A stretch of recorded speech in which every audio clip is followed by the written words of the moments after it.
Presidente, estou gravando pelo Teams também, tá? Então vai sair a mensagem.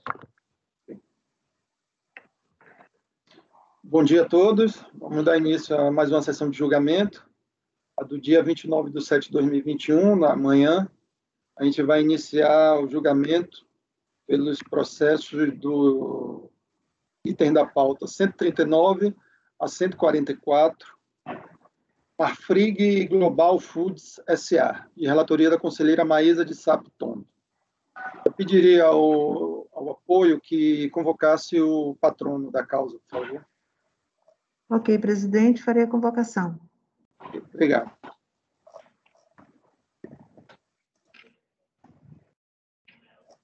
Item 139 a 144 da pauta, doutora Tamires, do processo será julgado agora, por favor, link enviado no chat.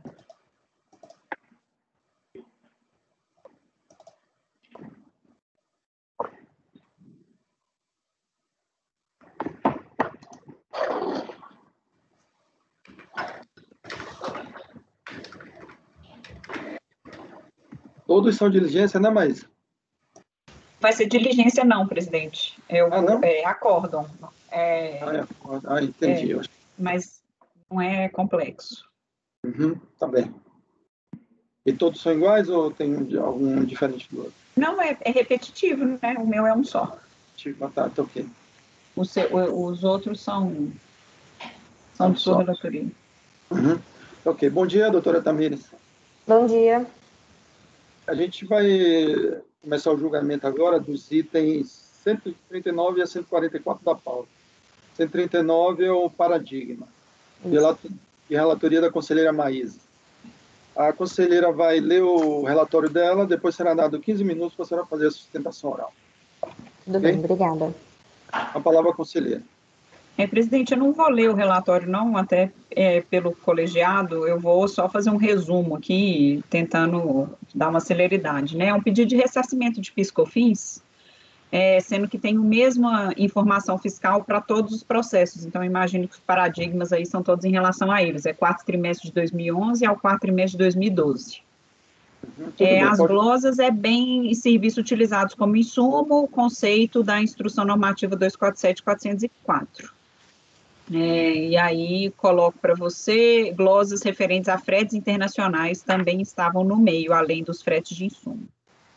Aí, então, foi proferido despacho decisório, manifestação de conformidade foi apresentada, e o contribuinte apresentou recurso voluntário, especialmente em relação a questões de conceito de insumo e a questão do frete internacional.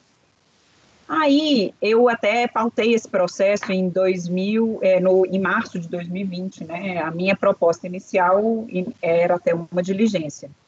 Só que aí, em 15 de fevereiro de 2021, a fiscalização anexou no processo um despacho de diligência e revisão de ofício. E aí ela refez todo o trabalho fiscal, trazendo uma série de considerações novas em relação à questão de impossibilidade de creditamento. Aí eu coloco para vocês a ementa aí desse novo trabalho, desse novo relatório fiscal, que tem 88 páginas, com uma reavaliação de ofício dos créditos. Aparentemente, teve um outro processo, pelo que se verifica até do relatório que consta dessa diligência aí, dessa informação fiscal, porque ele fala, conforme decisão do CARF, só que a gente não determinou nenhuma diligência nesse processo. Ele aparentemente viu um outro processo de interesse da mesma pessoa jurídica, e aí ele foi lá e procedeu a uma revisão de ofício aqui no processo, no nosso. O processo final 2013-52, aparentemente, que é o que teve diligência.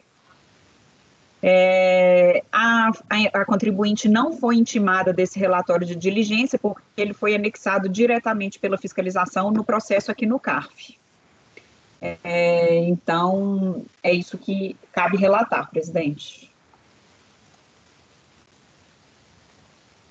Ok. Doutora Tamires, a senhora tem 15 minutos. Tudo bem, obrigada, senhor presidente. Bom dia a todos. Primeiramente, a meu ver, a glosa do decorrente da aquisição desses produtos, ela deve sim ser realizada. Só um minutinho, deixa eu abrir aqui.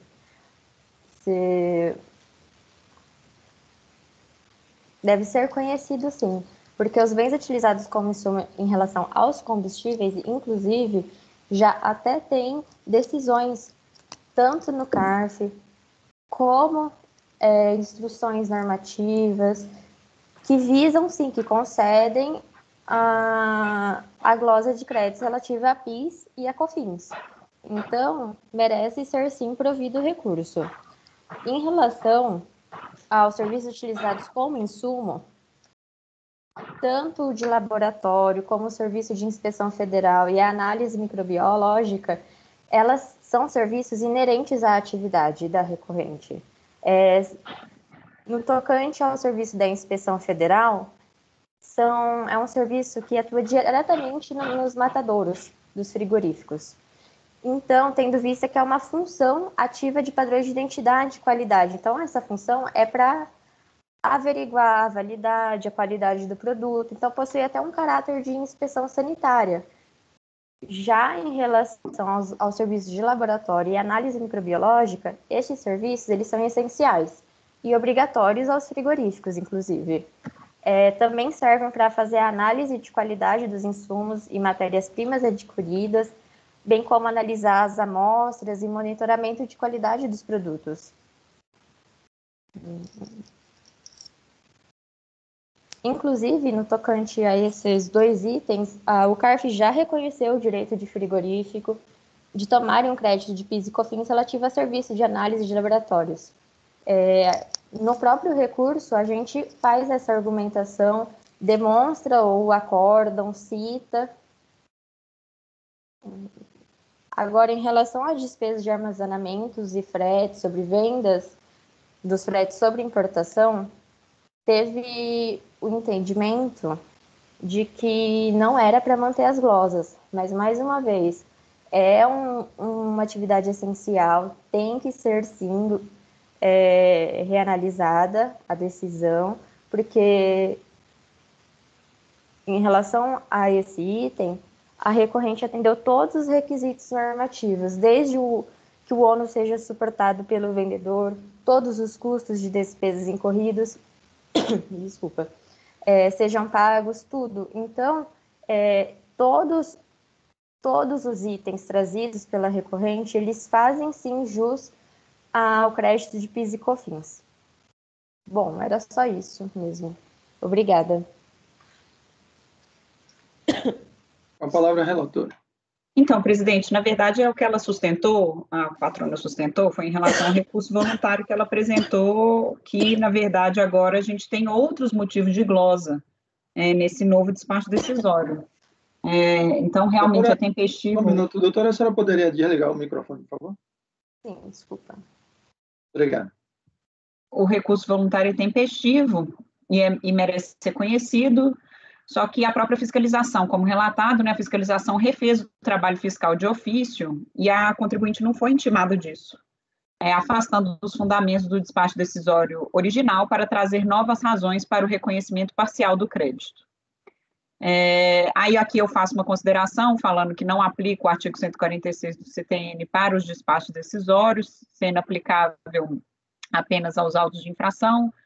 Coloco aí o artigo 18, parágrafo 3º, passível de ser invocado para os processos de crédito. Com o novo despacho decisório, a possibilidade do contribuinte, consta inclusive no despacho, a possibilidade de apresentar nova manifestação de conformidade, só que o contribuinte nem chegou a ser intimado desse novo trabalho fiscal. Então, cabe que seja instaurado novo contencioso administrativo em face desse novo despacho decisório. E aí eu faço a referência da doutrina, da legislação, o parágrafo 11º do artigo 74, coloco a referência ao acórdão 3402.004.382, de relatoria da conselheira Thaís, que não é idêntico ao presente caso, porque não foi uma diligência de ofício, né? Ou pelo menos eu nunca tinha visto um despacho decisório de ofício, mas que é cabível aqui. Então, com fruto nessas razões, voto no sentido de reconhecer de ofício a nulidade do presente processo, com fulcro no artigo 60 do Decreto 7235, para determinar a remessa dos autos para a Delegacia da Receita Federal de Origem, para que o sujeito passivo seja intimado do novo relatório fiscal para a apresentação de nova manifestação de conformidade, oportunizando a instauração de novo contencioso administrativo. É como voto, presidente. Ok. Algum questionamento? Eu ia fazer uma sugestão, na Thaís. verdade. Desculpa, sou eu que falo, presidente? Thaís. Depois, Lázaro. Obrigada. Não, eu ia fazer uma sugestão, que eu acho que talvez também fosse o caso, mas é de citar o artigo 18, parágrafo 3º do PAF, quando ele fala em agravamento. Aqui. Porque... Na primeira folha 6 do voto. Citou? Está transcrito. É ótimo, eu perdi. Eu achei que estava mais focado no artigo 60. Porque eu acho que cabe bem, 60. né? Que que eu coloquei o 18 é porque o 60 é o que reconhece nulidade, né? Eu acho que eu tenho que declarar nulidade com base no 60. O 18, parágrafo 3º, está como fundamento. Ele está até transcrito aqui no processo. Não, tá ótimo. Porque é isso, né? Tem que recomeçar. E vejam que interessante, né? Ontem a gente avaliou um caso de revisão de ofício de despacho decisório, que era prejudicial ao contribuinte. Aqui está sendo favorável, em tese, né? Então, palco bate Chico, bate Francisco, né? Às vezes acontece mesmo. Tem até uma solução de consulta da Receita que permite que isso aconteça, né? Porque, afinal, está no poder aí de autotutela de revisar o ato administrativo, né? Lançar as suas considerações, presidente. Só para entender, aí no despacho decisório diz que foi devido a uma conversão em diligência, né? Deve ter sido em outro Marcos, no relatório eu até coloco isso, falando que não foi no nosso processo, não. Tanto que, inicialmente, eu tinha pautado esse processo com uma proposta de diligência. Só que, aparentemente, foi nesse processo 2013-52 que foi proferida essa diligência. Não foi dos repetitivos? Não. Processo? Não é? Não. Até aqui 2013, 96, 65, 54, 21. Não é, não. É que, provavelmente naquele processo ele deve ter sido intimado, né? Mas nós não temos acesso, né? Nesse aí não foi, né? Nesse aqui não foi porque eu que juntei. A juntada foi feita por mim. Porque a delegacia, a Receita, ela juntou diretamente, o fiscal, ele juntou diretamente o relatório da diligência aqui no processo. Então, tanto que eu fiz a juntada. Oi? Você juntou o quê? Eu que fiz a juntada do despacho da diligência, dessa informação fiscal. Eu que aceitei a juntada. Eu que juntei no processo, né, gente? Porque o processo estava comigo. Eu que juntei ele no processo. Entendi, porque a Receita solicita a juntada e aparece aquele aviso e você aceitou para juntar. Isso. Entendi. É certo. Não foi você que pegou o despacho e anexou o processo, não, né? Não, eles que juntaram, eu fiz a juntada, né? Não entendi, achei que tinha sido você que tinha pego em outro processo e ter juntado... Não. Eles apresentaram aqui essa informação, revisão de ofício, e eu fiz a juntada, porque o processo estava comigo. Entendi. Esse processo, a gente pautou lá em março de 2020, esse daqui que a gente está julgando. Aí veio em fevereiro de 2021 e ele fez isso. Fez essa revisão de ofício e apresentou aqui no processo. Eu juntei ele em abril de 2021. Certo. Lázaro, quer falar alguma coisa? Sim. Esse final é que está me parecendo estranho. Reconhecer a nulidade do processo. Primeiro que, do jeito, eu acho que não foi isso exatamente que quis dizer, mas nulidade do processo, está declarando o processo inteiro, né? Deveria determinar qual ato. Seria do despacho decisório original? Mas o que é que acontece? Aqui não é nem caso de nulidade. Aqui, isso é recorrente aqui na Receita. No CARF, ou na DRJ, é recorrente. O próprio artigo 60, ele determina apenas o saneamento. Eu já fiz alguns processos também que eu recebi, mesma coisa, inclusive não vai ser julgado aqui, porque eu li o voto na minha outra turma da Raitec e acabou ficando por lá. Alguém vai ser nomeado ad hoc. O processo é só de saneamento para dar ciência ao contribuinte e oportunizar o prazo. Foi uma irregularidade, né? É uma irregularidade processual que tem que ser sanada. mas declarar como é que a unidade preparadora vai interpretar essa decisão nossa? Nulidade do processo. Eu acho que deveria, com base com fulcro nesse mesmo artigo, minha proposta, seria no seguinte, nos processos que eu já peguei, normalmente, né, eu peguei logo no início, quando eu cheguei aqui, não sabia como era o procedimento, o meu presidente, que na época era o Trevisan, ele me orientou apenas a fazer despacho de saneamento.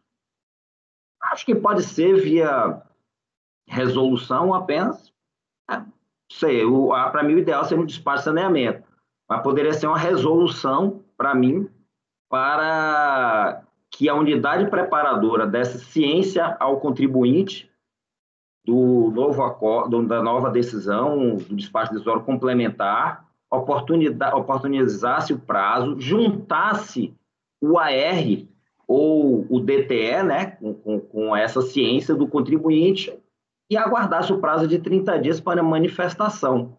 Eu não sei se... Eu entendi todo o restante do voto da Maísa, para mim, eu concordo. É só essa finalização que eu acho que é um caso mais de irregularidade de saneamento. Ô Lázaro, por que eu não concordo com você? Porque se eu fizer uma resolução mandando intimar, e até esse despacho de saneamento, o processo, eu não vou ter, o outro despacho decisório vai permanecer válido. O que aconteceu aqui? Eu tive um novo despacho decisório. Então, os outros atos processuais que foram praticados até esse momento, eles não foram mais válidos, considerando que eu tive um novo despacho decisório. Então, eu entendo que deve ser feito por meio de acordo, porque se eu fizer por meio de resolução, o processo volta para o CARF. Se eu fizer por despacho de saneamento, o processo volta para o CARF. A resolução, ela não é para resolver... A resolução, ela é para a ADRJ. Então, mas eu não vou... o contribuinte não foi nem intimado do despacho decisório. Ué, mas a gente faz isso aqui... Mês passado, esse mês, nós já fizemos a mesma coisa. Pedir a DRJ que se manifestasse, que juntasse processo, que juntasse anexo. Mas o DRJ ainda... Ele nem tem manifestação de conformidade, Lázaro. O caso aqui... Então, a resolução para a unidade de origem, porque foi a unidade de origem que fez o despacho, tudo bem, eu me equivoquei. Seria uma resolução para a unidade de origem. Mas a resolução, ela não é para resolver algo, porque ele vai voltar depois. Resolução, ela é para diligência, para que a autoridade fiscal de origem faça a movimentação. Eu não entendo que a resolução... Eu quero até ler aqui, porque para mim a resolução... Conselheiro, então... Me permitam uma parte, por favor. Pois não, Silvio. Claro. Tá me parecendo, Lázaro, que cada um está falando uma coisa diferente.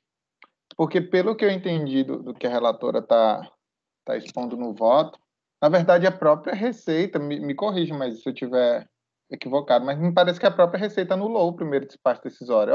Eu vou revisar esse despacho aqui. Não. Ele não é isso? É isso. É isso, Lázaro. É revisão de ofício.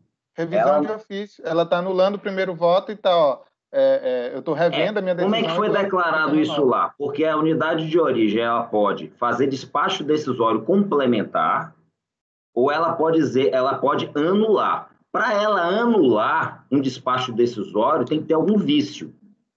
Se ela entendeu, aí seria bom até entender o que é que ela fez também, eu não sei, o que é que ela fez nesse novo despacho decisório. Porque, por exemplo, foi a questão dos insumos, se ela faz uma nova avaliação do contexto do processo, o primeiro despacho decisório não tem nulidade nenhuma. Qual é a nulidade daquele despacho? Não tem nulidade formal, não tem nulidade material. Não é só por nulidade, Lázaro, perdão interromper, mas o artigo 53 da 9784, que é o que embasa o poder de revisão por autotutela da administração pública, fala que ela pode anular os atos ilegais ou revisar por conveniência e oportunidade. Isso é uma nulidade ou uma revisão? Uma revisão diante da nova decisão do STJ que apareceu no meio do caminho. Então a própria autoridade pública, visando o interesse público, visando celeridade, falou assim, eu não vou esperar o CARF me mandar numa diligência refazer isso daqui com base no entendimento do STJ. Já estou aqui, fez. É isso. Perfeito. Inclusive, se você lê o despacho decisório, ele fala no final, ele abre para manifestação de conformidade. Só que o processo está aqui no CARF. Então, assim, o parágrafo 4º do artigo 63 do Regimento Interno, ele fala que a decisão será na forma de resolução quando for cabível à turma pronunciar-se sobre o mesmo recurso em momento posterior, o que não é o caso. A gente não vai estar analisando mais o recurso voluntário que o contribuinte apresentou e que, inclusive, a patrona veio fazer sustentação oral. O que a gente vai fazer é mandar para a unidade de origem para que seja instaurado um novo processo, uma nova manifestação de conformidade. A turma declarou nulidade do processo? Mas não tem nada nulo aqui. Tem, eles nem foram intimados. O 60 fala claramente em irregularidade, tem que ser sanado em irregularidade. Na verdade, eu até isso ele está certo, Maísa. Eu também acho não que é, tá certo. Não é o Tudo melhor bem, caminho. então a gente Eu coloca até o quê, vou concordar com isso. O melhor caminho, como eu disse desde o início, era um despacho de saneamento. O despacho de saneamento não foi feito. O presidente pode retirar de pauta esse processo e ser feito um despacho de saneamento. Isso pode ser feito. Mas o despacho de saneamento, Lázaro, ele não tira da competência daqui. Esse processo estava na minha carga. Esse processo era meu, da minha relatoria. Porque tem um despacho decisório nesse processo. Se eu fizer por um simples despacho de saneamento, ele vai voltar para lá e vai embolar aquele recurso voluntário que já estava. Inclusive, me mandaram fazer um despacho de saneamento, eu entendi que eu não deveria fazer. Eu entendi que eu tinha que trazer para o colegiado, porque eu já tinha voto pronto. Eu já estava com o voto pronto. Eu não trouxe meu voto porque ele fez o que eu mandei fazer no voto, na minha diligência. Quem foi que por mandou, isso, Thaís? mais um motivo pelo qual o processo não deveria ter sido pautado. O processo não era para ter vindo para pauta. Quem lhe orientou corretamente. Mas ele já estava pautado, Lázaro. Ele foi pautado em março de 2020. Ele já estava na pauta. Tudo bem, foi pautado em março de 2020. Retornou. Isso. Apareceu no retorno, o que seria? Tudo bem, tem essa divergência. Eu faria um despacho de saneamento antes, já quando o processo chegasse para mim. Eu via juntar, já teria feito, acho que é o processo correto. Não veio. O manual do conselheiro está aqui dizendo o que é que se faz em resolução. Situações em que o julgamento do recurso depende de determinada providência, daí o a julgamento do impossibilidade recurso, Lázaro, de que seja prolatado um acórdão. O julgamento do recurso. O recurso não vai ser julgado. Por meio do qual se especifica a providência a ser adotada, como, por exemplo, diligência, sobrestamento ou declinação de competência. Por exemplo, o recurso não vai ser julgado, Lázaro. É isso que eu estou tentando te explicar. O recurso que foi apresentado pelo contribuinte não vai ser julgado. Sim. A gente não tem... Então, por isso que não é por meio de resolução. A resolução é quando eu for julgar o mesmo recurso, e aí ele volta para o CARF. Eu já esgotei as minhas tentativas de argumentação. Não tenho mais o que argumentar. Aí deixa para o colegiado e decide aí o que tiver que decidir. Posso fazer mais uma colocação, presidente? Não, eventualmente, se vocês quiserem tirar a questão da nulidade, é porque eu entendi que tem uma nulidade, que tem que voltar ao processo. Para mim, a forma de eu resolver isso é reconhecendo que o contribuinte não foi intimado do novo despacho decisório, então que teve uma nulidade, que tem que voltar ao processo para começar do zero. Agora, se quiser que coloque de outra forma, eu não me oponho, não. A questão de não ser com base no 60, eu só acho que tem que ser por meio de acórdão. Eu acho que é um meio do caminho. É o meio do caminho. Eu concordo com o Lázaro quando ele põe que não é questão de nulidade. No processo aconteceram vários fatos. Um deles foi a revisão do despacho. Tá? E isso a questão da falta de intimação desse novo despacho é um vício convalidável. Tá? Em sendo vício convalidável, a gente não declara nulidade. Então, realmente, daí não seria o caso de aplicação de nulidade do artigo 59, mas sim de superar o vício sanável pelo artigo 60 do 7235. Mas, fazendo isso, daí concordo com Maísa, por meio de acórdão. Tá? Porque, eu realmente, acho que é só o processo do jeito que está aqui no CARF, ele não será julgado, ele vai voltar e recomeçar o seu trâmite diante do novo despacho decisório, vai gerar uma nova decisão da DRJ, um novo recurso voluntário, e aí sim vai ser julgado pelo CARF. Então, o processo, enquanto ele está agora, ele tem que ser finalizado pelo CARF por meio de acordo. Então, essa seria, se eu fosse relator, eu faria dessa forma esse processo, é a minha sugestão para o colegiado. sei se a gente vai ter mais de uma solução, talvez, né? A sugestão Gente, de no final, Lázaro seria... Thaís, é a mesma seria solução que eu despacho. propus, gente. Eu só tirei o 60, é só tirar o 60, é para falar, Isso, voto não no sentido de reconhecer declarar de ofício a necessidade de remessa dos autos para a Delegacia da Receita Federal de origem para que o sujeito passivo seja intimado do novo relatório fiscal. É a mesma coisa. Eu só coloquei o 60 porque é um fundamento, a meu ver. Mas eu tiro a nulidade. Não tem... Colegas, tentando ser pragmático, então nós concordamos que o processo deve retornar para a DRF e o contencioso deve ser reiniciado. Todos nós concordamos disso. A gente só está discordando quanto ao meio, se seria um despacho de saneamento, enfim, ou um acórdão. Eu acho que é acórdão. né? Não, em relação à nulidade também. Não, a nulidade a relatora já Eu já tirei. Tá. Maísa, eu tive um caso que foi um retorno também, foi antes de... Aconteceu a mesma coisa, pautou antes de agosto do ano passado, porque aquela nova portaria delimitando o que deve ser por despacho, o que deve ser por resolução, ela passou a vigorar a partir de agosto. E como não era obrigatório, e essa forma de diligência, o colegiado sempre fazia antes por resolução, e eu me recordo bem que até o próprio ex-presidente colocou, retornou para a pauta, né, e faz por meio de resolução, porque até então estava sobrestado por conta das sessões. Então, independente disso, essa obrigatoriedade foi a partir de agosto, e esse processo aqui saiu da pauta em março, né? Foi em março, mas é porque eu entendo que não é resolução, porque ele não vai voltar para o CARF. Eu entendo que é um acórdão, porque ele tem que voltar lá para a DRJ, para a DRF. Não é algo que mas eu pedi resolução, é quando eu estou pedindo alguma coisa para voltar para cá, né? Para voltar para o CARF. Não, eu só estou falando com relação à questão da dúvida, se seria o despacho ou não. Então, o despacho de saneamento, para mim, não seria porque eu iria intimar o contribuinte da manifestação e ele iria voltar para o CARF.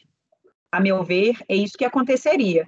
E aí, a meu ver, não estaria sanado, porque eu teria que ter um acórdão, que já aconteceu isso algumas vezes. Eu teria que ter um acórdão mandando iniciar de novo o contencioso. Então, para evitar de ter o despacho de saneamento, o processo voltar para a minha caixa, para depois eu ir lá e fazer um acórdão, eu achei melhor fazer o acórdão de uma vez. Tá, mas então o despacho ele teria que retornar, se fosse feito por despacho, né? Teria se fosse o despacho, ele ia voltar. Retorno para... O despacho agora não pode mais. Despacho agora só se o processo for retirado de pauta. Lázaro, se fosse antes, a outra vez, se eu fizesse um despacho de saneamento no meu nome, eu assinando um despacho de saneamento, o processo ia voltar e intimar o sujeito passivo, ele ia apresentar uma manifestação de conformidade e ia vir para o CARF. Isso que aconteceria. Aí eu teria que fazer um acórdão falando, o contribuinte apresentou manifestação de conformidade, isso tem que ser julgado pela DRJ. E aí eu ia ter que mandar para a DRJ. Então, o que eu fiz? Como o processo já estava pautado desde março de 2020, e aí ele foi retirado de pauta, e aí voltou, eu achei melhor voltar e já sanar de uma vez. É a minha, pelo menos é a proposta. Ok. Marcos Borges, quer falar? Era para ter sido simples, presidente, porque é uma situação fácil. Não acho que precisa desse tanto de debate, sinceramente. É que eu estou vendo ali que se fosse só um relatório circunstanciado decorrente de uma conversão em diligência, aí sim seria um despacho de saneamento, né? Aí seria resolução e voltaria para cá, né? Mas aí, no próprio despacho, ele está anulando o despacho decisório inicial, né? Consta ali erros e inexatidões, né? Ele coloca ali por que ele está anulando o despacho decisório inicial, né? Então, acho que seria por acórdão mesmo para reiniciar o contencioso. Eu também estou me convencendo disso, que seria acórdão mesmo. Eu estou lendo aqui pelo manual. O próprio auditor confirmou isso, foi, Marcos? Porque ele está anulando? Ele fala isso, gente, eu falei no relatório. Principais erros ou inexatidões no despacho decisório inicial, né? Então, ele lista ali o que ele colocou de errado, né? Então, ele está anulando e fazendo um novo despacho. Aí, o novo despacho deveria reiniciar o contencioso. É estranho isso ocorrer, porque tem um Ele parecer errou. normativo que fala que não deve ser feita revisão de ofício quando a decisão já foi submetida ao contencioso ou qualquer decisão de E colegiado. por isso que eu estou falando, isso é um caso diferente. Eu É um nunca caso tinha recebido, quando estava na minha caixa, eu recebi um processo com uma revisão de ofício, tanto que eu já estava com voto para diligência. Então, é realmente Coloca o um caso diferente. embasamento ali na revisão de lançamento de ofício, né? 145.3 do CTN. E ele Coloca ali reabriu, como- se você olhar lá no final, Marcos, ele fala assim, reabro para o contribuinte apresentar a manifestação de conformidade. Está lá no despacho. É um O novo novo ato despacho, ele administrativo. fala isso. É novo, certo? É novo, claro. Não, que ele tem que voltar para a DRJ, concordo, para não haver supressão de instância, né? DRF. Não, DRF e posteriormente DRJ. Isso. Senão haveria supressão de É instância. por isso que é o problema, Lázaro, da gente fazer o simples despacho. O simples despacho, por quê? Vai voltar para o CARF. Aí eu tenho que mandar para a DRJ, se fosse isso. Então, melhor a gente sanar. Com um acordo, a gente encurtaria o caminho. Isso, exato. O Resolveria contribuinte pode nem de uma vez. impugnar. Ele pode concordar com essa nova decisão da Receita. Pode. Pode. Ok. Thaís, quer falar alguma coisa ou não? Está com a mão levantada? Não? Então estamos prontos para votar, né? Então, só para deixar claro, eu tirei aquela parte do artigo 60, a meu ver, tinha essa questão que eu tinha que trazer a sanar, mas ficou sem o artigo 60, ficando só a questão direto de mandar para a unidade de origem. Ok. Então vamos... Quando você fala retirar o artigo 60, você fala em retirar o reconhecimento da nulidade do processo. Isso. Conselheiro Lázaro, como vota? Acompanha a relatora. E conselheiro Silvio, como vota? Com a relatora. E conselheira Cíntia, como vota? Com a relatora. E conselheiro Marcos Borges, como vota? Com a relatora. Conselheira Renata Benin, como vota? Com a relatora. E Thaís, como vota? Acompanho. Eu também acompanho a relatora. Quatro membros do colegiado, por unanimidade de votos, em reconhecer de ofício a necessidade de remessa dos autos para a Delegacia da Receita Federal de Origem, para que o sujeito passivo seja intimado do novo relatório fiscal para apresentação de nova manifestação de conformidade, oportunizando a instauração de novo contencioso administrativo. Ok, estamos julgados. Obrigado, doutora. Obrigada, bom dia a todos. Bom dia. Sustentou pela reconhecimento a doutora Tamires. Tamires, isso tem. Vamos agora ao julgamento do item 163. É agora pela manhã, né? Deixa eu ver aqui.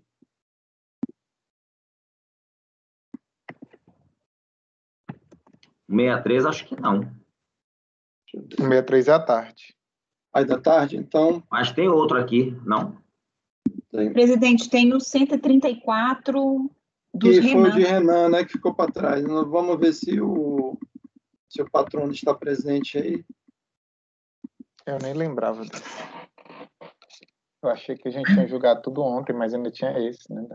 Tem um meu também, do primeiro dia. Ele ficou solto aqui, provavelmente são diferentes as alegações. Os assuntos, as alegações eram diferentes, por isso que eu botei. Não, e o processo é diferente. O processo é diferente. Muito bem. Tem dois meus do primeiro dia também, hein? Sim. Belter Lines. Certo, mas a gente está falando em primeiros que tem sustentação oral. Eu queria saber do apoio, se o patrono do item 134 está presente. Sim, presidente. Sim, você pode convocá-lo, por favor? Ok, presidente, farei a convocação. Obrigado.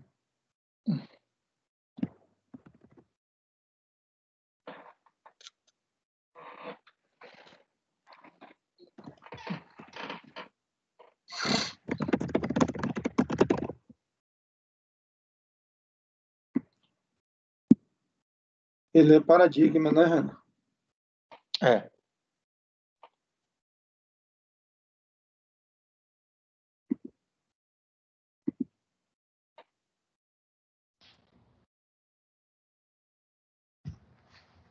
De 134 a 138. Bom dia, doutor. Bom dia, senhores. A gente vai iniciar o julgamento dos Bom dia, itens. doutor. A gente vai iniciar o julgamento dos itens 134 a 138. Empresa Brasileira de Solda Elétrica S.A. O conselheiro relator Silvio Renan, ele vai ler o relatório dele. Depois será dado 15 minutos para o senhor fazer sua sustentação. O senhor vai fazer sustentação ou só acompanhar? Que ontem parece que o senhor não fez, né? Abriu mão da sustentação. Ontem eu fiz só em um deles. Hoje eu vou só apenas reiterar a coisa que eu não vou levar nem um minuto, mas eu queria colocar alguns fatos. Ok. Com a palavra o conselheiro Renan para ler o relatório. Bom, um processo administrativo decorrente de pedido de ressarcimento, de PIS, ao qual foram vinculadas DECOMPs. Consta no processo um despacho decisório, uma análise de crédito, que é um anexo da decisão, e o ressarcimento foi indeferido em virtude da inexistência do crédito pleiteado, sendo as compensações vinculadas não homologadas. Ciente da decisão, o contribuinte apresentou manifestação de conformidade à DRJ Florianópolis, que por maioria entendeu pela sua improcedência.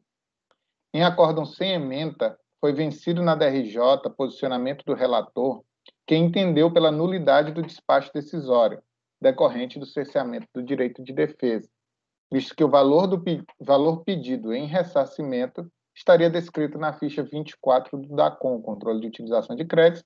Entretanto, houve indeferimento do crédito por meio de despacho decisório eletrônico, sem informar por qual motivo se dera o ato praticado. Em sentido oposto, a maioria do colegiado ACOI entendeu por negar provimento à impugnação, manifestação de conformidade, né?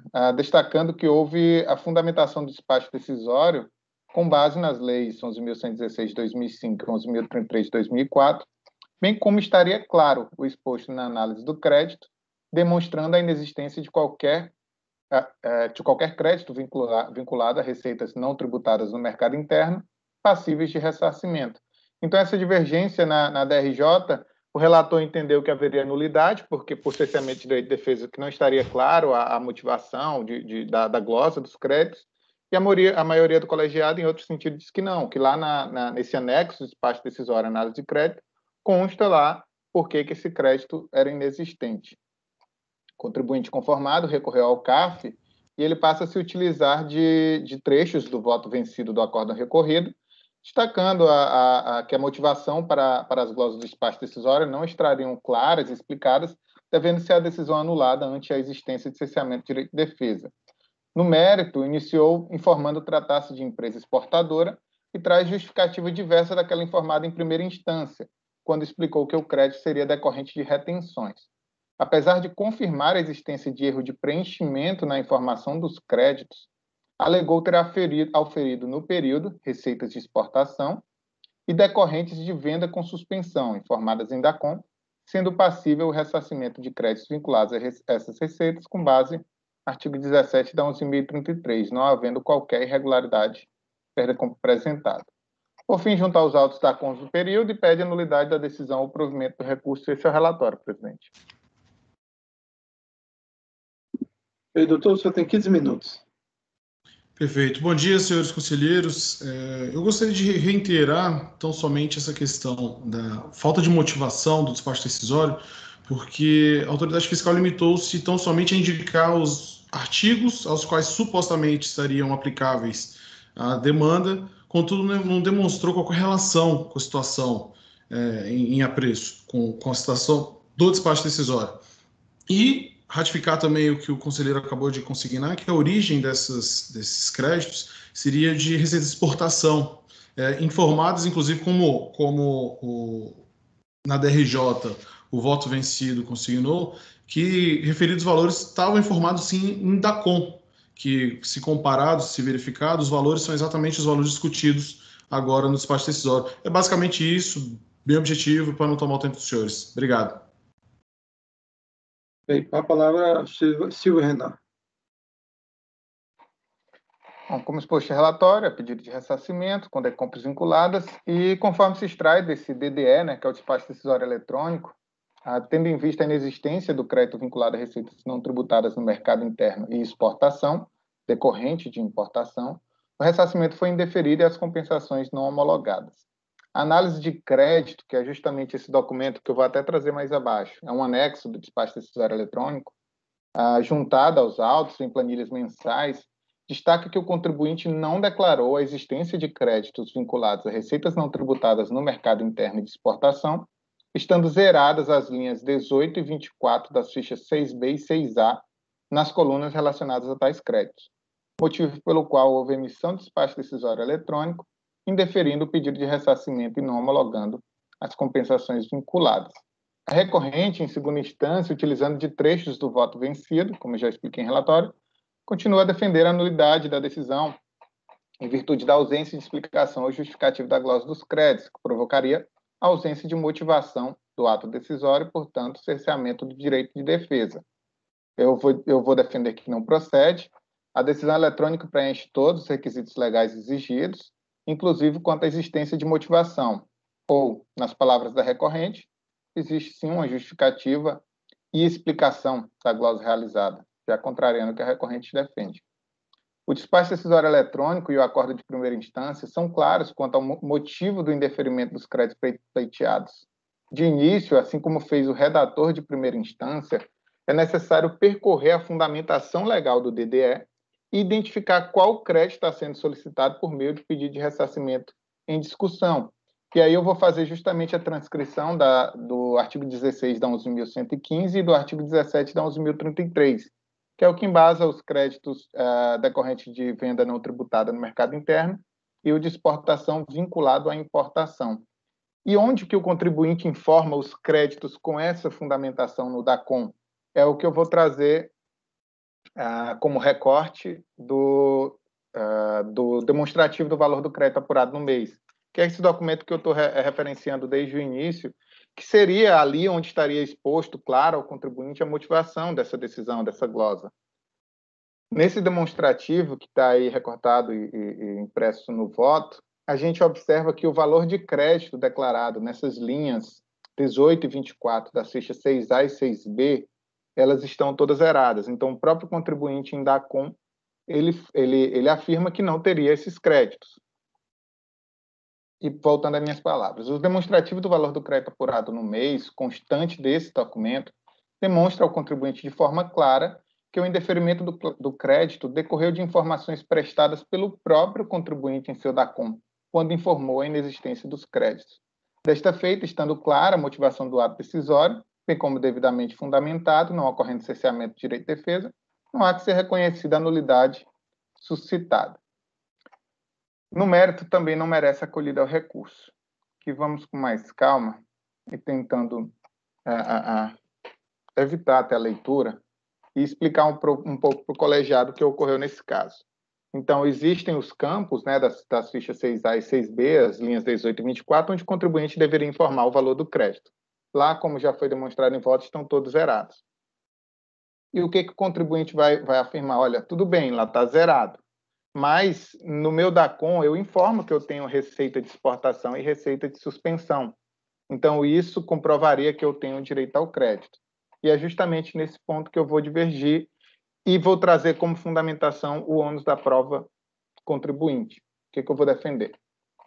Em síntese, essas questões da recorrente, que haveria sim um erro no preenchimento, e vou defender que caberia a recorrente trazer aos autos prova de sua ocorrência, né, desse erro. Entretanto, mesmo após o indeferimento do crédito, não consta nos autos qualquer informação relativa à existência de retificação do demonstrativo, ou mesmo a juntada de provas que demonstre o erro no envio das informações ao fisco.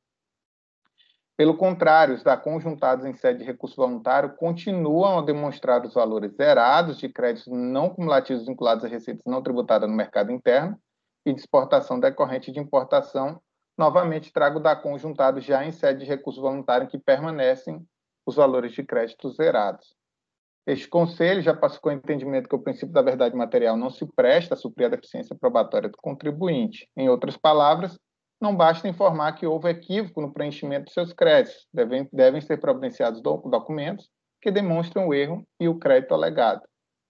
A mera existência da informação, e aí tratando das alegações da recorrente, a mera existência da informação de receitas decorrentes de suspensão e exportação na ficha 7A, que é outra ficha, a ficha que trata de receita, não é a ficha que trata de crédito, não implica a existência dos créditos pleiteados em PERDECOMP. Como se nota, o contribuinte falha ao limitar-se a afirmar a existência do crédito, sem, entretanto, buscar lastrear suas informações em provas concretas capazes de, no mínimo, gerar dúvida ao julgador.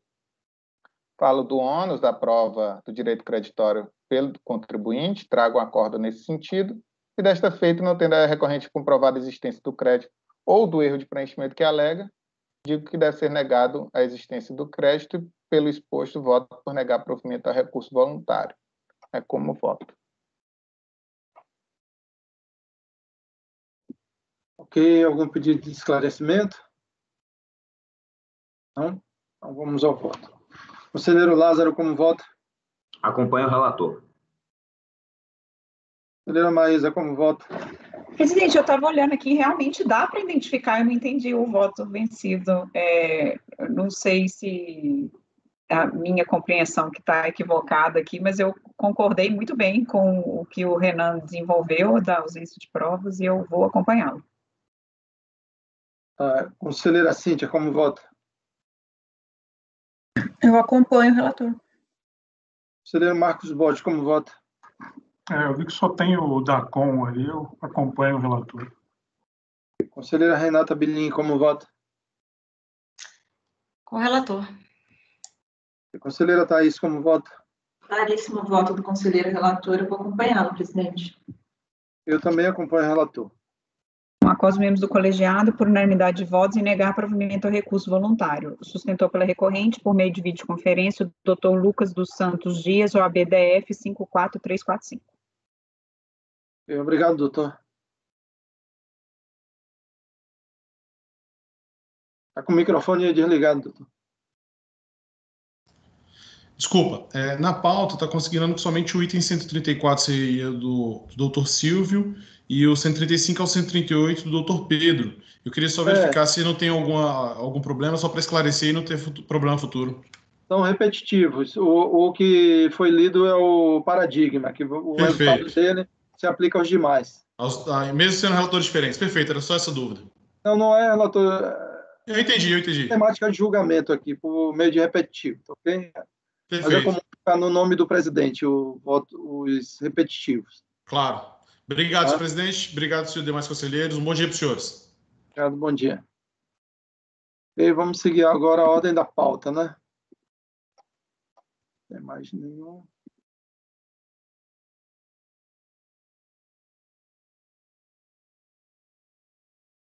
Vamos agora para Coopermarca.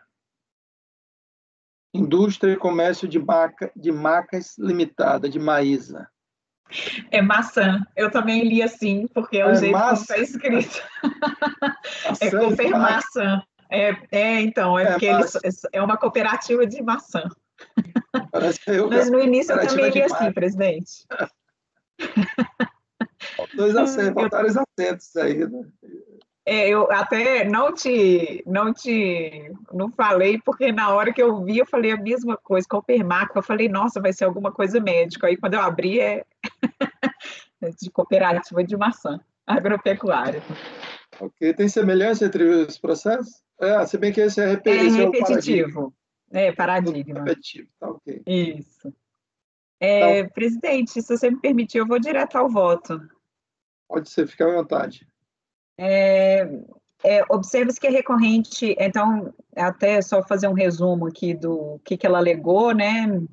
A cooperativa apresenta um recurso voluntário, falando, então, ela faz uma diferença de ser uma cooperativa agrícola ou agropecuária, e sendo considerada como agropecuária, cadê o entendimento aqui, ó? A cooperativa apresentou que ela entende que ela é uma agropecuária não excluída do regime não cumulativo. Então, aqui no caso, ela apurou crédito, né? Ela está pedindo aqui um ressarcimento de PIS/COFINS, só que pelo fato dela ser uma cooperativa,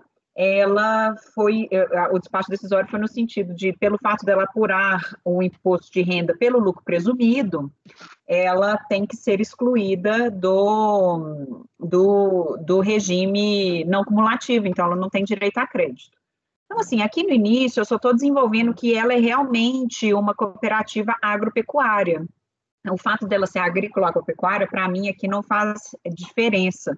Se vocês olharem no objeto social dela, a atividade agrícola é considerada, assim, como agropecuária na forma da Lei 8023 de 1990, que coloca lá, considera essa atividade rural a agricultura, a pecuária, a extração, exploração vegetal animal. E aí, a recorrente não se apresenta como mera intermediária, porque tem uma exclusão no parágrafo único aqui, realizando também as atividades de beneficiamento, classificação e frigorificação. Então, sim, uma cooperativa agropecuária, excepcionada da exclusão das cooperativas na possibilidade da adoção da sistemática não cumulativa do PIS e da COFINS, que consta lá do artigo 10, permanecem sujeitas, né, o inciso 6, sociedades cooperativas, exceto as de produção agropecuária. Só que a cooperativa fala, independentemente dela ser lucro real ou lucro presumido, ela vai estar excepcionada do regime. E aí o que eu estou entendendo é que não, os requisitos eles são conjuntos, né? Então, no inciso 2, excepcionam-se as pessoas jurídicas tributadas pelo lucro presumido. Então, ainda que se trate de uma cooperativa agropecuária, uma vez optante pelo regime de tributação do lucro presumido, ela está mantida no regime cumulativo. Então, eu neguei o direito a crédito nesse sentido. Aí, aqui eu trago uma doutrina, a solução de consulta 266 de 2018, falando exatamente isso, o fato de estar cooperativa agropecuária no lucro presumido tem que ser mantido, né? Então, eu voto por negar provimento ao recurso voluntário, presidente, tentei ser sintética.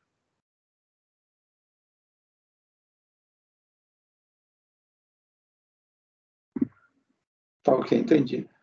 Alguém tem alguma dúvida? Não? Vamos à votação. Conselheiro Lázaro. Acompanha a relatora. Conselheira Maísa. Eu votei. A relatora. Opa, desculpe. Conselheiro Silvio. Com a relatora. Conselheira Cintia Helena. Com a relatora. Conselheiro Marcos Borges. Com a relatora. Conselheira Renata Bilim. Com a relatora. Conselheiro Thaís. Acompanho. Eu também acompanho a relatora.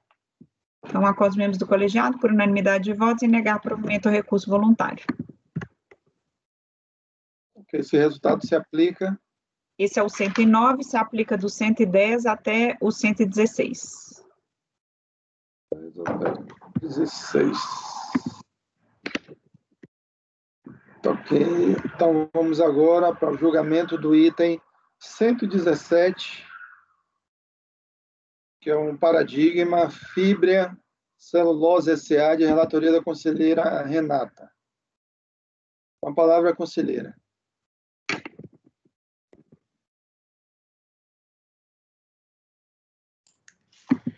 Qual é o número, Pedro? Que são vários da Fibria. Eu achei que fosse da tarde a Fibria. Não seria agora, mas enfim. Tem pela manhã aqui. Fibria, acho que tem uma tarde pela manhã. É o 117. 835-2018-07.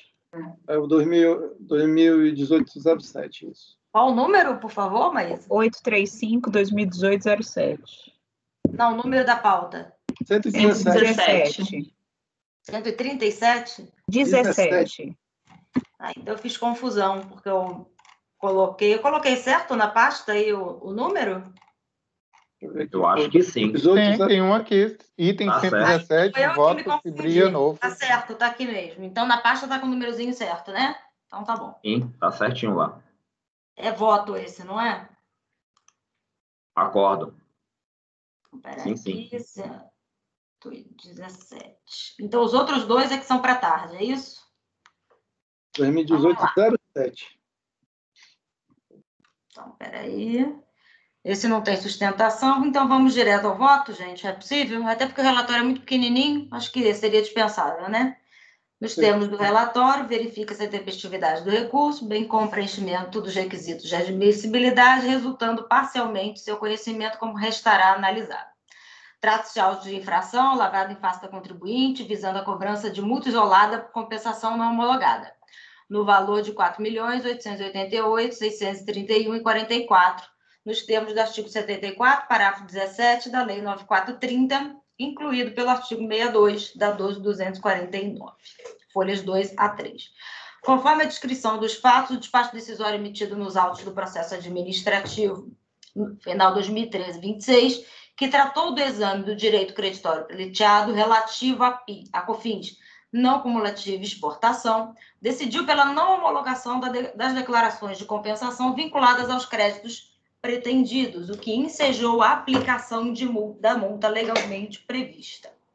Em sua impugnação, a contribuinte alegou preliminarmente a decadência do direito do fiscal em realizar o lançamento da multa por violação ao artigo 74, parágrafo 5º da 9430, assim como também solicitou a reunião por conexão do presente processo com os autos do processo de crédito, que é o 2013-26, em que se discute o direito de crédito. E no mérito alega que a inaplicabilidade da multa por violação aos princípios da razoabilidade e proporcionalidade e aos princípios gerais de direito.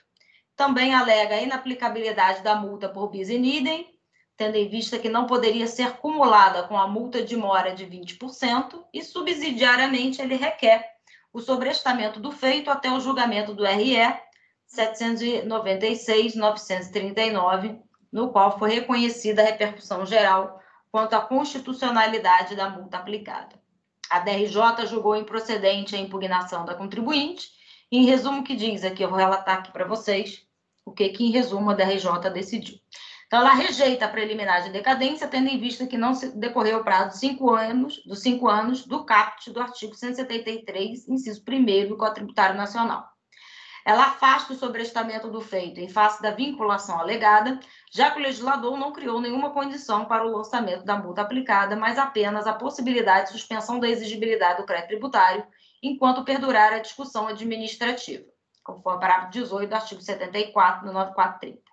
E no mérito explica que, configurada a hipótese de não homologação das compensações, ainda que se pretenda da decisão definitiva e independente da ocorrência do dolo, fraude de má-fé, a multa isolada deve ser constituída de ofício, porque inexiste na ordem jurídica vigente previsão de suspensão ou interrupção do prazo decadencial para a constituição de ofício do crédito tributário. Quanto à violação aos princípios, destacou que não cabe à autoridade administrativa avaliar face à ausência de competência para tal. E argumenta que não há bis in idem, já que os fatos geradores das multas de ofício e da multa de mora são diferentes. Por fim, quanto ao sobrestamento do caso, até a análise de repercussão geral, pontuou que inexiste no processo administrativo fiscal previsão legal para o atendimento de tal pleito. Eu só vou desligar esse negócio aqui, peraí. Pronto. Em recurso voluntário, o contribuinte reitera preliminarmente a decadência, então ela vai reiterar aqui a decadência do direito de aplicação da multa isolada e reitera também a suspensão do feito até a análise final do processo de crédito. E no mérito, aduz que a existência da multa isolada é absolutamente inconstitucional e ilegal, posto contrariar direito fundamental de petição aos poderes públicos, o direito fundamental contraditório ampla defesa, a vedação à utilização de tributos com efeito de confisco, além dos princípios da razoabilidade e da proporcionalidade.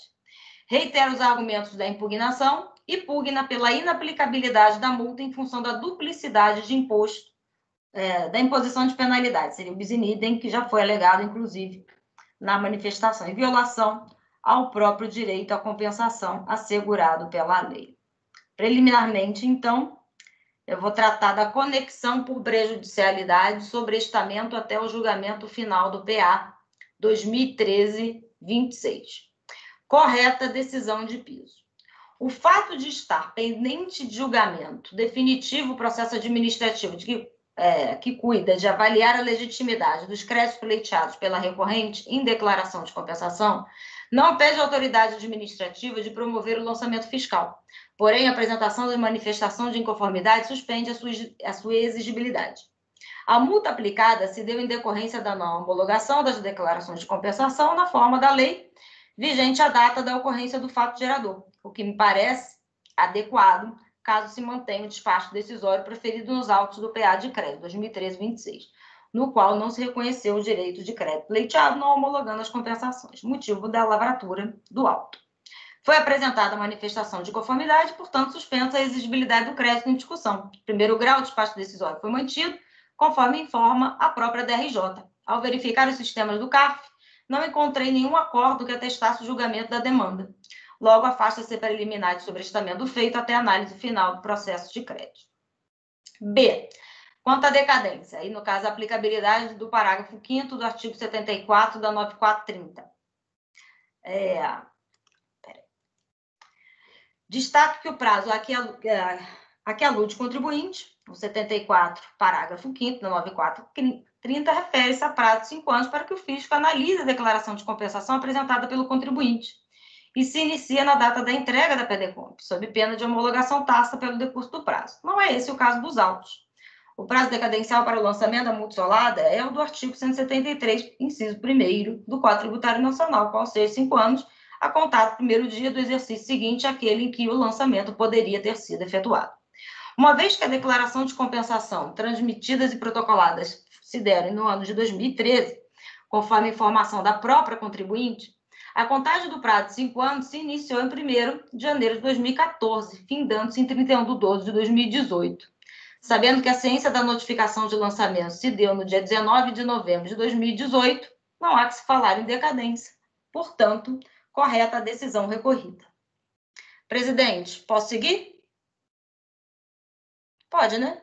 Ou querem votar preliminar e mérito? Pode seguir. Pode seguir. Deixa eu jogar Então, tudo. com mérito. Tem como resumir, Renata? Assim, não sei se tem...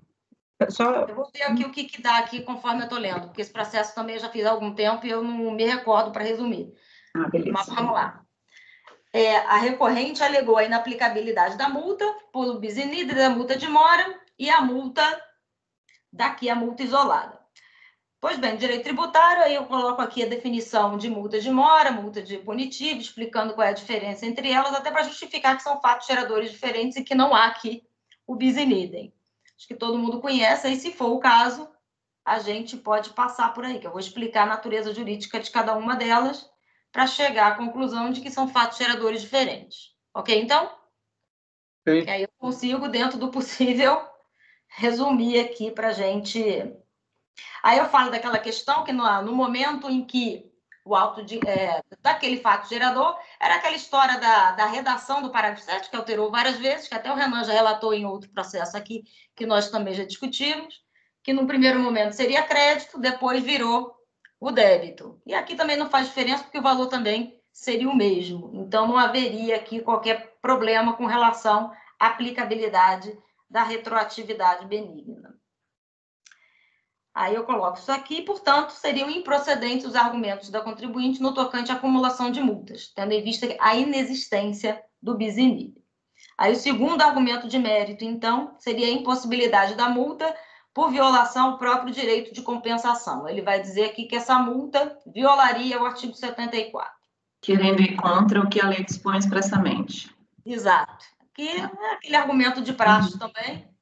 E, nesse caso, foi esse ponto aqui que eu não conheci, porque esse ponto aqui não foi trazido na manifestação de inconformidade, por isso que eu coloquei parcialmente conhecido lá na frente. Então, esse ponto aqui específico, eu não conheço, porque ele não foi ventilado em manifestação na impugnação aqui do contribuinte. E violação aos princípios constitucionais, é a súmula 2 do CARF, que a gente já conhece, eu só expliquei um pouquinho mais aqui a questão, né, que nós não somos competentes para avaliar a inconstitucionalidade de norma, caso em que tal competência é apenas do Poder Judiciário. Logo, também não procedem estas alegações. Então, ante o exposto, conheço parcialmente no recurso voluntário, aí, no caso, eu vou dizer aqui a parte conhecida, né, Pedro, dentro daquilo que a gente agora tem que ter o dispositivo, e na parte conhecida, lhe nego provimento. É como voto, presidente. Acho que Como é que você vai escrever a parte conhecida em parte? Então, peraí, vamos lá. Eu só não conheci a parte que se refere, por isso que é aquilo que o Pedro fala, né? Se eu tiver que colocar todas as matérias aqui que eu conheci, só uma que eu não conheci, o dispositivo vai ficar gigante, né? Mas é isso que tem que fazer, né, Pedro? Eu acho que eu posso colocar o que não conheceu, não, Pedro? Eu argumentei também isso com ela. Ela falou que ia conversar com a Elaine sobre isso. Mas ela achou que não tem problema se colocar a parte ou a parte Não conhecida. não conhecida e né, não precisar discriminar a parte conhecida, né, que deve ser bem maior, né? Pois é, porque aqui é exatamente isso. São vários argumentos, né, que foram afastados e só um que eu não conheci. Qual Então, foi mesmo que não conheceu? Foi do... Conheço parcialmente do recurso voluntário. Acho que pode botar vírgula em razão do... Conheço parcialmente em razão de tal matéria e, na parte conhecida, lhe nego provimento. Nego-lhe provimento. Então, a gente coloca assim? Vamos botar a parte... Não, gente, é só para eu saber. Em conhecer em parte do recurso voluntário para conhecer quanto aos argumentos tal, tal e tal, é isso que você quer que coloque, Pedro?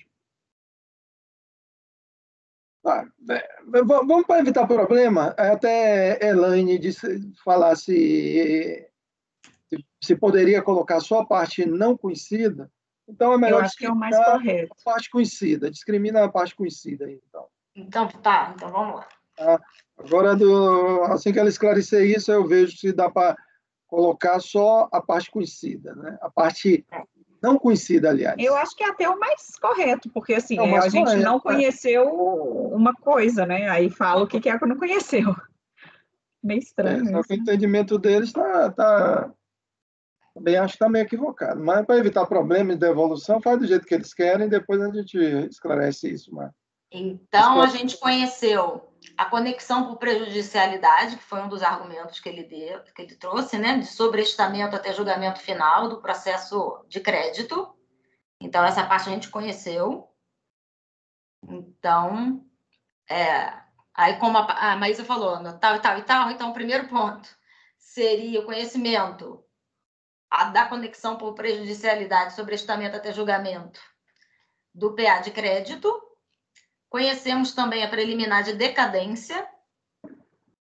E no mérito, nós conhecemos, por isso que é aquilo, concordo com o Pedro, mas enfim. Cadê aqui? Peraí. Conhecemos também o argumento da inaplicabilidade da multa em razão da duplicidade, seria o bis in idem entre a multa punitiva e a multa de mora. E conhecemos também os argumentos de violação a princípios constitucionais. A gente só não conheceu aquele argumento no que se refere à violação ao direito de compensação. Ô Pedro, não tem a mínima condição. Vai ficar um negócio enorme. Eu não consegui acompanhar aqui todos. Estou achando bizarro também. Eu deixaria do jeito que a gente sempre fez e não tem nada formal em contrário. E daí eu estou achando isso um absurdo. Na minha turma, a gente coloca conhecer parcialmente, não conhecendo tal argumento. Eu acho que é o mais... argumento. Eu acho que o correto é isso. Só que ela falou que preferia que era para que Elaine tinha orientado que é para colocar a parte conhecida. Eu falei, mas quando tiver aqueles processos, por exemplo, de insumos, que são inúmeras matérias, vai ficar enorme isso.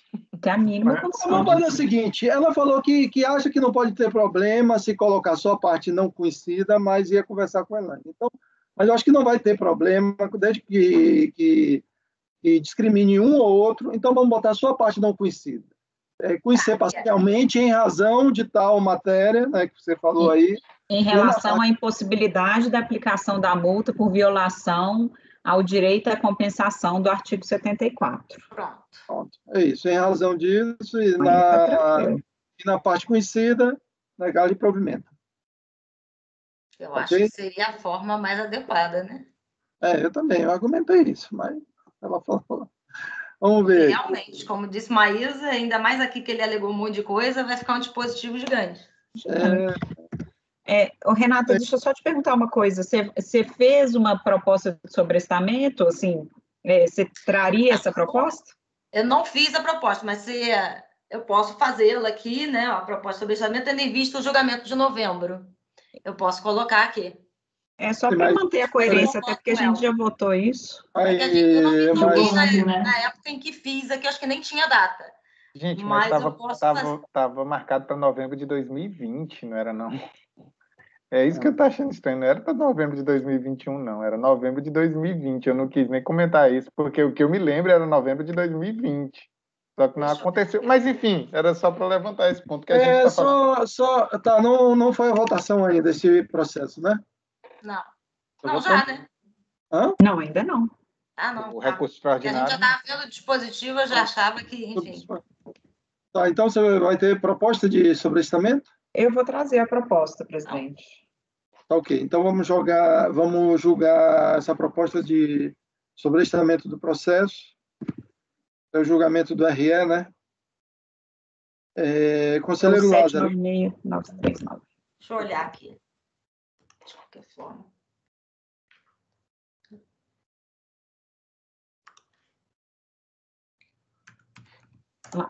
Lázaro? Está em votação já, Lázaro. Ué, a Renata não estava vendo alguma coisa ainda? Não, eu estava vendo a data do julgamento do RE, mas eu acho que isso não vai influenciar no julgamento de vocês, né? Ah, já posso votar. Ah, então tá.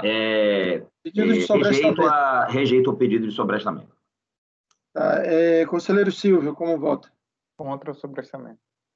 Conselheira Cíntia, como vota? Eu acompanho o sobrestamento. Conselheiro Marcos Borges, como vota? Não tem previsão regimental, né, sobre estamento. Tinha, tiraram, né? Então eu rejeito. E conselheira Renata Binim, como vota? Eu acompanharia o sobrestamento. E conselheira Thaís, como vota? Acompanho a proposta de sobrestamento. Aí eu rejeito a proposta de sobrestamento. Aí, nesse caso, como a Renata acompanhou, Renata, eu acho que você vai ter que colocar no seu voto que inicialmente você ia, porque aí tem que ter a designação, presidente.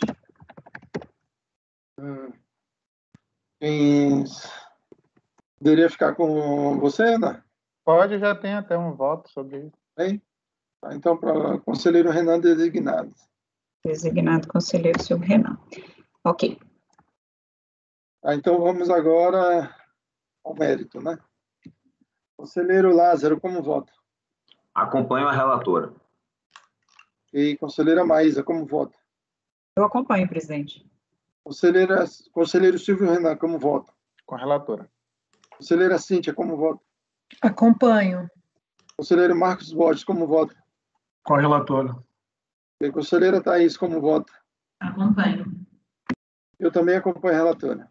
Então, no mérito, por unanimidade de votos, em conhecer em parte do recurso voluntário, para não conhecer do argumento quanto à impossibilidade da aplicação da multa por violação ao direito de compensação do artigo 74 e, na parte conhecida, negar-lhe provimento. Ok. Agora, só para constar, gente, eu olhei aqui no site, está pautado para novembro de 21 mesmo, para o dia 18 de novembro de 2021. Desculpa, então. Eu tinha visto ontem, mas eu fiquei até na dúvida do ano, conforme porque foi dezembro, Renan, você não está errado, não. Ele tinha sido pautado, tinha uma previsão de ser incluído, estava na previsão de inclusão em pauta de dezembro de 2020. Aí não teve nada, e agora colocaram em novembro. Certo. Não está errado, não, querido. Ok. Só para comunicar, parece que o Brasil foi medalha de prata, viu? Que chegou perto. Ah, está ótimo. A ginástica? Podia ter ganho de ouro, parece que a pontuação foi bem próxima. Ok. Então, esse resultado se aplica aos itens. Esse foi o 117, né? Esse se foi o aplica 118 até o repetitivo, 129. né? 129, presidente. E aí os outros dois ficam para a parte da tarde, não é isso? 129. São diferentes também, não vai impactar, não. Então, agora é o Canoinhas. Agora, o item 130 da pauta de relatoria do conselheiro Silvio Renan, a empresa é a Companhia Canoinhas de Papel. Com a palavra do conselheiro Silvio Renan, é um paradigma também.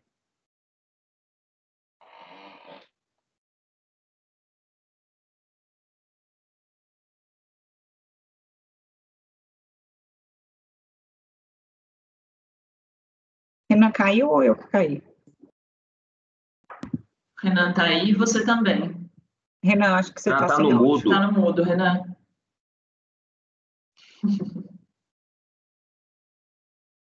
Está aparecendo o microfone fechadinho mesmo.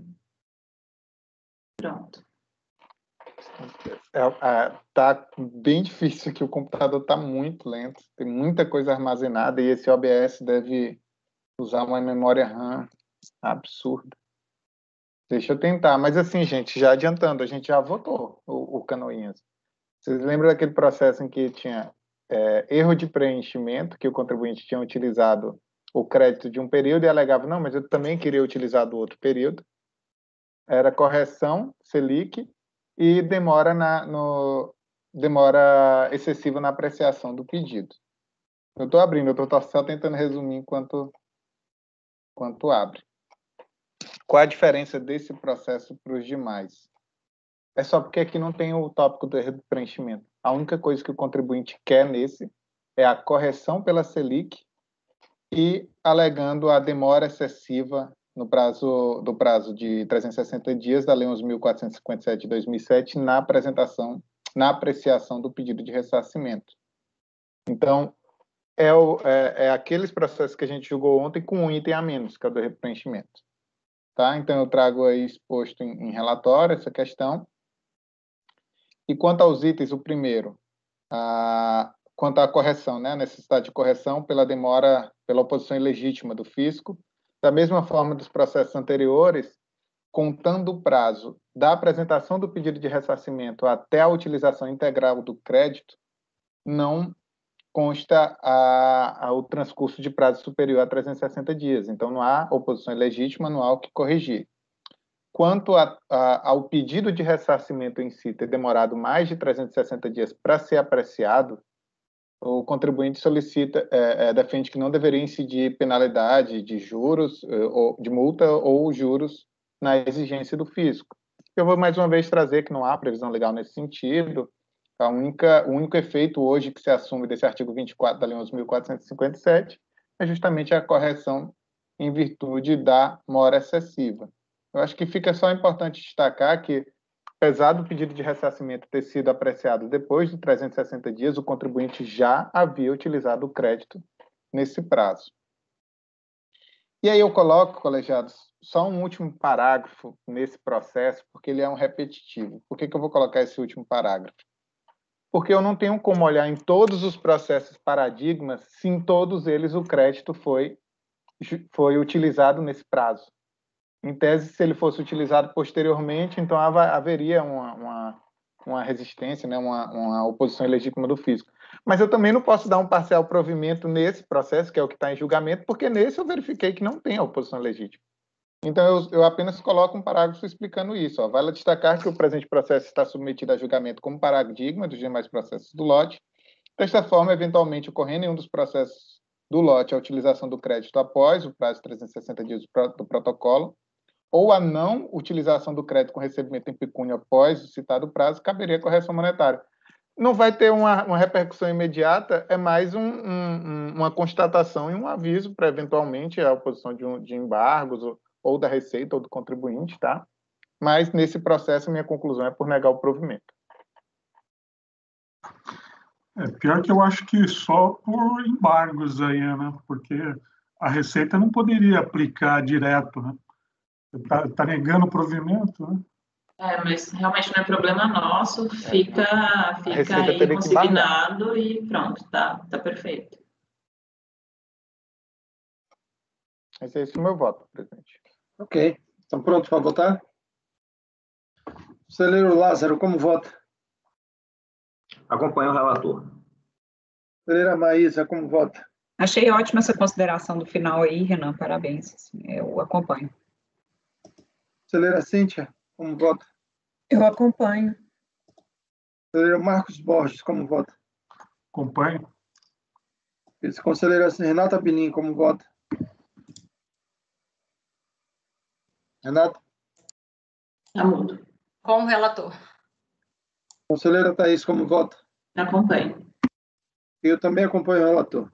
Após os membros do colegiado, por unanimidade de votos, em negar provimento ao recurso voluntário. Esse foi o 130, aplica do 131 até o 133. Ok. Então, vamos agora dar uma pulada, né, que os outros já foram. 145, é o autopeças, do Lázaro. 145 do conselheiro Lázaro, Autopeças Padre Cícero, limitada. Já está na pasta. Tá com a palavra o conselheiro.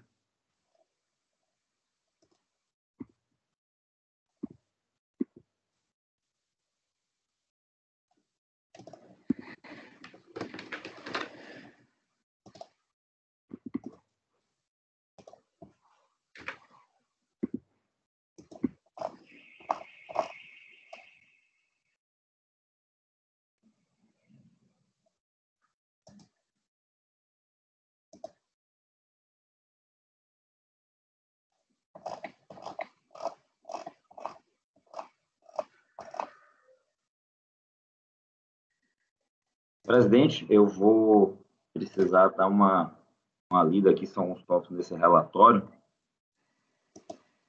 Vou ter que dar uma, mas tem as partes que eu negritei, são destacadas, então eu vou ler. É para rememorar também, já tem tempo que eu fiz esse voto. Trato presente processo, é pedido de restituição, seguinte fundamento. Exclusão da base de cálculo do ICMS pago em substituição tributária. O valor do ICMS cobrado pelo vendedor dos bens ou prestador de serviços na condição de substituto tributário não integra a base de cálculo da contribuição para o PIS. Perdão? Isso aqui alguém tinha falado. Independentemente do regime de cobrança da Constituição, por se tratar de antecipação do imposto devido pelo contribuinte, não ter natureza de sua receita própria. As folhas tais consta despacho decisório, considerando não formulado o pedido de restituição e não formulando as compensações com base nos seguintes fundamentos. Eu destaquei aqui, né, mais importante aqui em negrito, tanto o comando legal quanto a jurisprudência são taxativos, referência apenas ao contribuinte que detém a condição de substituto tributário, como possuidor de direito de excluir os valores recolhidos a título de ICMS. Dessa forma, para que a empresa requerente figure na condição de substituto tributário obtenha o direito criatório almejado, é necessário que a tenha realizado na condição de substituto o respectivo recolhimento de tal tributo quando as suas vendas a terceiros. À luz das notas fiscais trazidas, constata que a empresa figura na condição de substituído tributário e não de substituto. Em todas as notas fiscais, a requerente se apresenta como mera compradora. Tais notas foram emitidas por terceiros, empresas de diversos ramos de autopeças. Assim, o pedido de restituição formulado não é passível de admissibilidade, porquanto contaminado de vício formal e material. Sob o aspecto formal, o pedido dessa natureza só se efetivaria mediante utilização do sistema do programa Perdecomp, e sob a ótica material, tal pedido é fruto de equívoco do recorrente e não existe o pretenso crédito.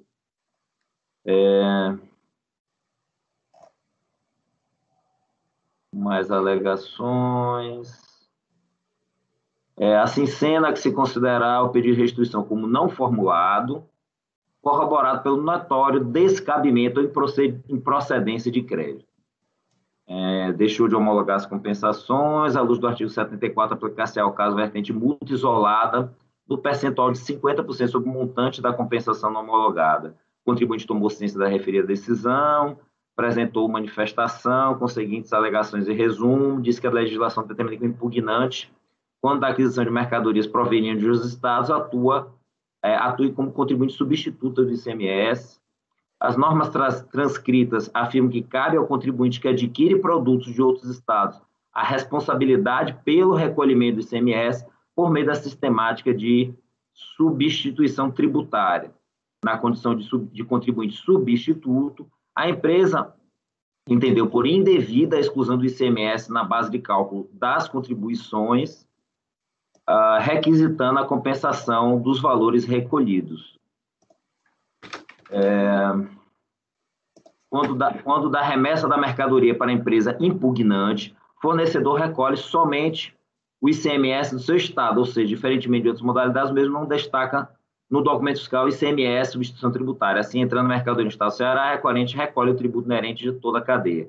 No presente caso, o ICMS-T não é destacado na nota fiscal de saída da mercadoria, mas sim recolhido em sua plenitude na entrada da mercadoria pelo contribuinte cearense. Analisando questão análoga, a Receita, por meio do ADI 19/2004, declarou que é permitida a exclusão da base de cálculo do PIS e da COFINS do ICMS-ST, pago antecipadamente na aquisição de mercadorias referentes a operações subsequentes. A Receita, emitiu sua consulta 9/2011, declarou que é permitida a exclusão da base de cálculo do ICMS-ST pago antecipadamente na questão de mercadorias referente às operações subsequentes. 16ª turma da DRJ Rio de Janeiro, por unanimidade de votos, julgou improcedente a manifestação não conhecendo o pedido de restituição por ter sido apresentado em papel. Foi exarado o acordo número tal, folhas tais, com a seguinte emenda, faça a transcrição. O contribuinte, tendo tomado ciência do acordo na DRJ, apresentou recurso voluntário tempestivo. Vou ao voto. Conforme consta do relatório, a DRJ não conheceu da manifestação do que tange ao pedido de restituição por ter sido formulado em papel, sem utilização do programa PERDECOM, fundamento nos artigos tais da IN 900/2008. Quanto às compensações, o recurso foi conhecido, considerando que foram transmitidas efetivamente por meio do programa PERDECOM. Contudo, tendo em vista a inexistência do crédito correspondente, que deveria estar informado em pedido de restituição eletrônica, as compensações não foram homologadas. Lázaro, perdão. Eu estou te falando porque você falou que estava retomando também, né, o contexto do voto. A minha dúvida é que eu vi lá na sua emenda, eu estou vendo que teve uma desistência da impugnação. Então, a minha dúvida é se a gente não poderia, talvez, resolver isso lá na frente, com relação à desistência, e aí poupar uma leitura, um tempo. Não sei, tá? Estou aqui na sua página 10. Você falou, além disso, além de você não ter usado o formulário papel que não podia, teve uma desistência da via administrativa, né? Daí a coisa ficaria realmente, né, ultrapassada. Peraí, só quero ver se é o mesmo. É o 2011-34. Parece que ele desistiu só do processo de outro processo. Ah, perdão. A gente está falando o processo que a gente está julgando é o de final 2010-73. E o que ele desistiu foi o 2011-34. Então, tá bom, desculpa. Não, tranquilo.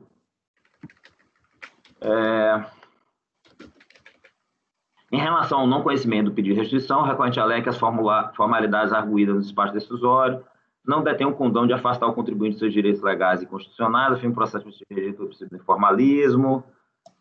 Se entender o objetivo principal do informalismo, forma moderada, é atuar em favor do administrado. Contudo, não assiste razão ao recorrente. Vejamos o que determina o artigo 74 da Lei 9.430. Faço a transcrição. Com base na competência conferida pelo parágrafo 14 acima transcrito, a Receita publicou a normativa 2008, vigente à época, que disciplina. Então, faço a transcrição também. Os fundamentos da decisão da DRJ foram expressos em síntese da seguinte forma. Entendo que não cabe qualquer manifestação para essa turma, ela tiver um pedido de restituição que será não formulado, tendo em vista a não aplicação a esta decisão do rito previsto no decreto 70.235. O referido artigo 56 da lei número 9784 garante o contribuinte o seu direito constitucional de petição, faço a transcrição. O processo administrativo realmente é informado pelo princípio do formalismo moderado, como alega o recorrente. No entanto, isso não significa total informalismo. A Receita criou um sistema informatizado para controlar os processos, visando evitar pedidos de crédito inexistentes ou em duplicidade, atendimento dos princípios da finalidade e moralidade, faça a transcrição do artigo 2º, utilização do programa editor de desperdício de recursos públicos, possibilitando que um simples sistema informatizado realize segundos, sem possibilidade de erros e falhas humanas, trabalho de muitos funcionários públicos, etc., milhares de documentos são transmitidos diariamente, sendo sua utilização bastante simples e amplamente difundida, como instrumento rotineiro dos contribuintes. O requerente se omitiu de apresentar qualquer razão para não utilizar o sistema, não sendo razoável deixar o sabor dos administrados decidir se preferem utilizar o sistema eletrônico ou manual. Logo, improcedentes suas alegações, devem se manter a decisão da DRJ, que não conheceu do recurso em relação ao pedido de restituição.